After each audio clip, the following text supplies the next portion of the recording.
पटना उच्च न्यायालय में टीटी शिक्षक संघ द्वारा दायर याचिका की सुनवाई में क्या हुआ, सुनिए टीटी शिक्षक संघ के प्रदेश अध्यक्ष अमित विक्रम को।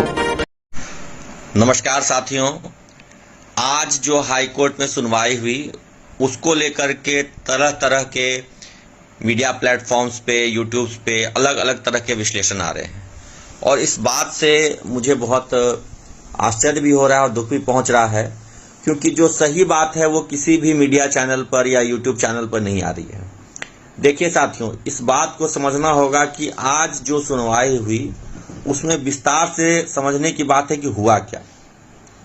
जो हमारा केस था यानी TT teachers association versus state of Bihar, वो 32 नंबर पे लिस्टेड था और जो बाकी सारे केस थे जिसमें 85/13/2023 के साथ जो 4 केस थे टैग वाले, वो सब 58 नंबर पे लिस्टेड थे। तो 32 नंबर केस पर जब हमारी सुनवाई हुई तो उसमें हमारे वकील साहब ने, चूंकि हमारा पहला डेट था, तो हमारे विषय के वस्तु के बारे में बताया उनको और क्या हमने अपने डिमांड्स रखे हैं, प्रेयर क्या है वो भी बताया। और जो हमने इंटरिम रिलीफ यानी कि तत्कालिक राहत हमने जो मांगा था कि तत्काल के तौर पर इस बहाली प्रक्रिया को रोक दिया जाए, तो सरकारी वकील जो थे, एक पीके शाही थे और उनके साथ एक कोई साउथ इंडियन जज जो थे, वो रिटायर होकर के सुप्रीम कोर्ट में प्रैक्टिस करते हैं, वो थे। उन्होंने अपोज किया, कहा कि नहीं, इसमें एडजर्नमेंट की कोई मतलब स्टे लगाने की कोई जरूरत नहीं है, जो भी ग्रीवांसेस हैं अभ्यर्थियों की वो दूर किए जा रहे हैं और ये जो बहाली प्रक्रिया है वो एक नई भर्ती है। उसमें जो पूर्व से शिक्षक हैं उनको केवल मौका दिया गया है, लेकिन पूर्ण रूपेण उनके लिए नहीं है, या उनके लिए अलग से जो बात है कि सरकार भी विचार कर रही है और हमेशा से करती रही है, उनका नियम कायदा अलग है, उनके लिए अलग से विचार किया जाएगा कि अलग से अगर कोई परीक्षा आयोजित करनी है या अलग से कुछ करना है तो ये होगा। और ये जो बहाली है ये नए अभ्यर्थियों के लिए बहाली है। शिक्षकों को केवल इसमें बैठने के लिए अनुमति दी गई है, चूंकि पहले से वो इस विभाग मतलब इस कार्य में लगे हुए, इसलिए। तो इस बात पर हमारे वकील साहब ने उनको कहा भी कि देखिए, इसमें शिक्षक अभ्यर्थी और शिक्षक दोनों हैं। इस पर बार बार सरकार के द्वारा अपोज करके ये पॉइंट कहा गया कि वस्तुतः यह नई बहाली है, केवल शिक्षकों को इसमें बैठने का अवसर दिया जाए, लेकिन ये उनके लिए एग्जैक्टली बहाली नहीं है, ये बहाली मेनली नए अभ्यर्थियों के लिए। इसी बात पर पूरी बहस आज हुई और स्टे लगाने के मुद्दे पर भी माननीय न्यायाधीश जो थे, उन्होंने जो सरकार का पक्ष था कि स्टे लगाना आवश्यक नहीं है, क्योंकि सरकार की ओर से बार बार दलील दी जा रही थी कि नए अभ्यर्थियों के लिए है, जो पूर्व से शिक्षक है उनके लिए बहाली प्रक्रिया है ही नहीं, इसलिए इस पर स्टे नहीं लगाया जाए। तो उस बात से कहीं ना कहीं हमारे जो मुख्य न्यायाधीश हैं वो सहमत हुए।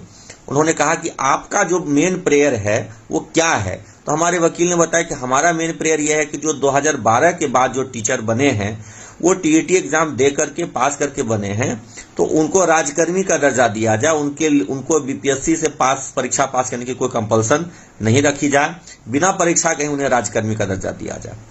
तो इस पर माननीय न्यायाधीश ने कहा कि आप अपनी डिमांड के लिए बहस कीजिए, आपका जो मेन प्रेयर है उसके लिए आप आर्ग्यूमेंट रखिए, आप अपने पक्ष में जो भी बातें रखना चाहते हैं उसको रखिए।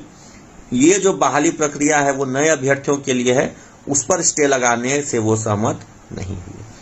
तो अब स्थिति ये है कि जो बहाली प्रक्रिया है उस पर तत्काल कोई रोक नहीं लगी है। और एक बात मैं बताना चाहूंगा आपको कि जो अभ्यर्थियों के केस थे और उनके साथ जो टैग्ड केस थे उनकी अगली डेट 22 अगस्त है और टीईटी शिक्षक संघ का जो केस है उसकी अगली डेट 29 अगस्त है। हमारा केस शिक्षक अभ्यर्थियों या जो पूर्व से नियोजित शिक्षा मित्र भाई हैं उनके संगठन जो है, जैसे बंशीधर ब्रजवासी जी का है परिवर्तनकारी प्रारंभिक शिक्षक संघ, या प्रदीप कुमार पप्पू जी का है जो बिहार राज्य प्रारंभिक शिक्षक संघ, वो सब केस एक साथ हैं और टीईटी शिक्षक संघ का केस अलग है। टीईटी शिक्षक संघ के केस की सुनवाई 29 अगस्त को होगी और इन सभी केसों की सुनवाई 22 अगस्त को होगी। तो जिस प्रयास में हम लोग थे कि टीईटी शिक्षकों के लिए राजकर्मी दर्जे की जो मांग है, उसकी जो लड़ाई है वो अलग लड़ी जाए, उसको अलग से सुना जाए, उसमें हम सफल रहे हैं। हाँ, ये एक आंशिक असफलता जरूर है कि तत्कालिक रूप से हम स्टे नहीं लगवा पाए, लेकिन उससे विशेष फर्क नहीं पड़ता है। वो बहाली प्रक्रिया चले हो जैसे भी हो, हमारा जो मुख्य प्रेयर है, मेन प्रेयर है, वो ये है कि जो 2012 के बाद शिक्षक बने हैं, टीईटी परीक्षा पास करके बने हैं, उनको बिना परीक्षा के ही राज्यकर्मी का दर्जा दिया जाए। और इस पर हमारी बहस जारी रहेगी। 29 अगस्त है हमारा अगला डेट। हमारे संघ के केस का अगला डेट 22 अगस्त नहीं है। 22 अगस्त को जो शिक्षक अभ्यर्थी हैं और जो पूर्व नियोजित हमारे भाई हैं 2006, 8, 10 तक के जो हैं, उनका केस का डेट अगला 22 अगस्त है। हमारे केस का अगला डेट 29 अगस्त है। हम अपने प्रयास में सफल रहे हैं कि टीईटी शिक्षकों के मैटर को अलग से सुना जाए, और अलग से ही सुना जाएगा क्योंकि हमारा डेट 29 अगस्त को है और इन लोगों का डेट 22 अगस्त को। आप सभी साथियों ने जिस तरह से आज तक सहयोग किया है, हमें उम्मीद है कि आपका सहयोग हमें आगे भी इसी तरह मिलता रहेगा।